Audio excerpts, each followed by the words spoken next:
Hello guys, andito pala kami ngayon sa farm. Pero aalis kami dahil pupunta kami doon sa kabilang farm din. Naka-close din namin dahil manghihingi kami ng reject na talong.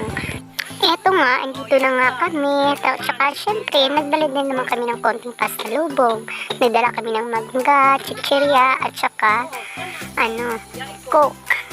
Nakalahati na lang, natira namin sa bahay. Eto nga, nagsagreate na sila ng kanilang talong.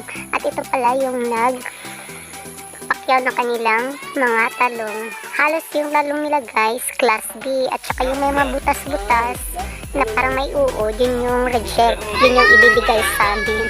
Pero kahit pa paano, hindi naman as in reject na reject. Napapakinabangan din naman. Parang naging kaklose na lang din namin sila. Eto nga, napagtuloy nga sila sa pag-harvest ng kanilang mga talong. Ayan, yun yung may-ari. Actually, nagre-rent lang sila ng lupa dito. Kaya ayan, pinagtaniman nila ng talong. At eto pa, nakikita nyo.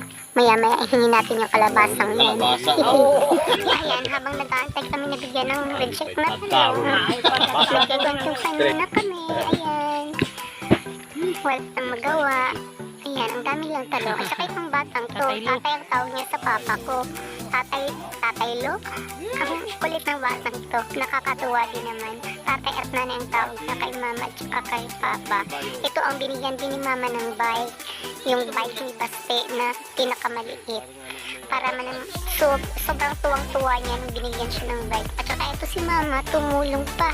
Tumulong siya para mabigyan daw siya ng talong. Nakakatawa. Ha ha ha ha. At eto na nga, pinaglalagay na ni ate, ipinaglalagay na ni ate sa sako yung aming dadalhin na talong ibibigay niya. Sinama na nga niya ni etong kalabasa. Hiningi na namin. Joke. Pero kusa talagang binigay nila. Ayan. Nakikita niyo ba doon banda guys? Sa inyong bahay namin. Yun yung lupa na tinitira namin dito sa farm. Eto. Ayan. Ready na pa uwi si mama. Bit-bit na niya yung kalabasa niya. At saka ito yung talong na dadalhin namin. Ito pa si German, palakad-lakad. Kala mo naman nasa syudad kami. Andito lang naman kami sa farm. Ayan, pauwi na po kami. Pauwi na rin tong bumili ng talong para ibibenta niya. Dahil mura lang siyang bilhin dito sa farm. Ayan, thanks for watching.